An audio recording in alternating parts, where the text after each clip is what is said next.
atordoado com que ele com a mentira que ele escreve aqui. Infelizmente, a gente vê pessoas capazes caindo desse jeito, não sei se em nome de dinheiro ou de ideologia mesmo, nessa extrema-direita. A casa caiu, foi o próprio governo Lula que armou a baderna de 8 de janeiro. Vamos ler essa coluna aqui. A verdade começou finalmente a aparecer depois de 3 meses de esforços desesperados por parte do presidente Lula, do seu sistema de apoio do Supremo Tribunal Federal para esconder essa verdade da população. A casa caiu e os fatos vieram à luz do dia. Não demorou, quando se pensa com alguma frieza sobre o assunto, eles queriam ocultar essa verdade para sempre e não conseguiram aguentar muito mais de 90 dias. Também foram incompetentes, pois o seu grande plano não deu certo. Não há dúvida nenhuma, enfim, sobre o que houve. As imagens gravadas e publicadas do maior furo jornalístico da CNN desde que iniciou suas atividades no Brasil.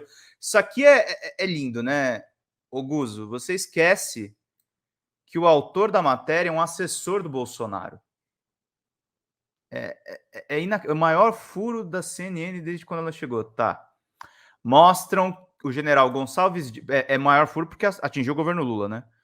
Mostram o general Gonçalves Dias, homem de confiança do pessoal de Lula, em atitude de colaboração com os invasores que vandalizaram o Palácio do Planalto no dia 8 de janeiro. A tentativa de golpe, entre aspas, segundo o Guzo, e os atos terroristas contra os edifícios dos três poderes em Brasília foram feitos com a participação ou com incentivo ou com a cumplicidade de agentes do próprio governo. É por isso que Lula e o PT passaram os últimos meses lutando com tanta ferocidade para impedir a CPMI que a oposição quer abrir e agora vai abrir sobre o que realmente aconteceu naquele dia.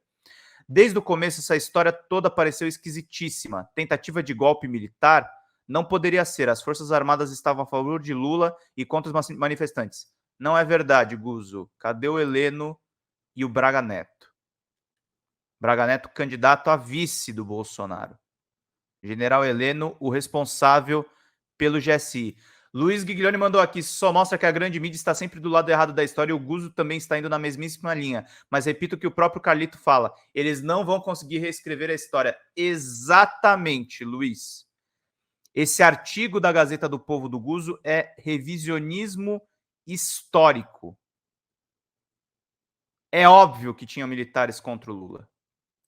É óbvio, não é porque o comando estava obedecendo o presidente da República que não tinham cabeças que estavam de verde e amarelo ali, a paisana, quebrando tudo, ou incentivando a quebra. A prova é que mentiram, é que eles se juntaram à polícia para enfiar na cadeia quem estava na frente dos quartéis em Brasília. É o exato contrário. As imagens gravadas mostram um general do Exército e um chefe supremo das Forças de Segurança do governo circulando passivamente no meio dos invasores, enquanto seus subordinados ofereciam a eles cortesias e garrafas d'água.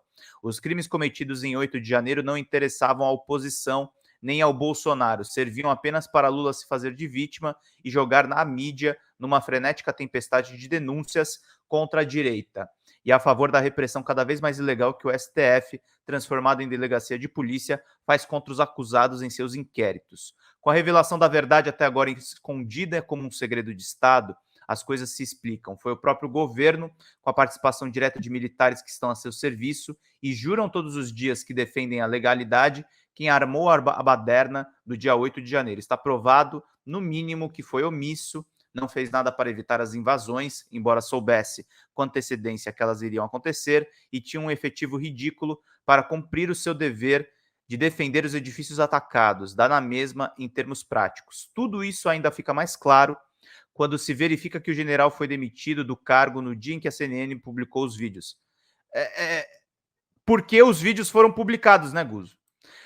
Se não fizeram nada de errado, por que raios foi demitido? E se era culpado o que estava fazendo dentro do Palácio do Planalto durante esse tempo todo? Não há saída para isso. É checkmate. O governo, o PT e seus militantes na mídia. Eu devo ser um deles, né, Guzo?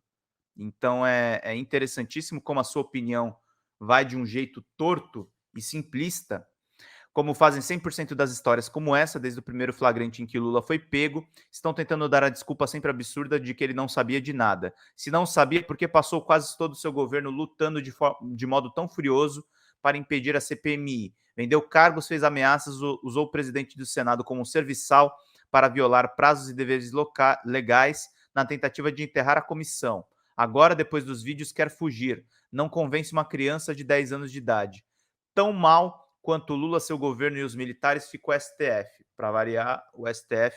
Aliás, o STF foi o que provocou a demissão. O Guzo era o quadro mais antigo da revista Veja há muito tempo.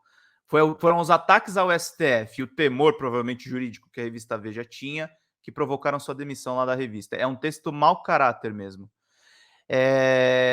Então, o ministro Alexandre de Moraes, no momento mais destrutivo da justiça brasileira já viveu na sua história, prendeu 1.400 pessoas pelas invasões em Brasília, mantém até hoje 200 delas encarceradas e começou um espantoso julgamento dos acusados por lotes de 100 ou 200 pessoas por vez, coisa que simplesmente não existe em nenhuma lei conhecida no mundo.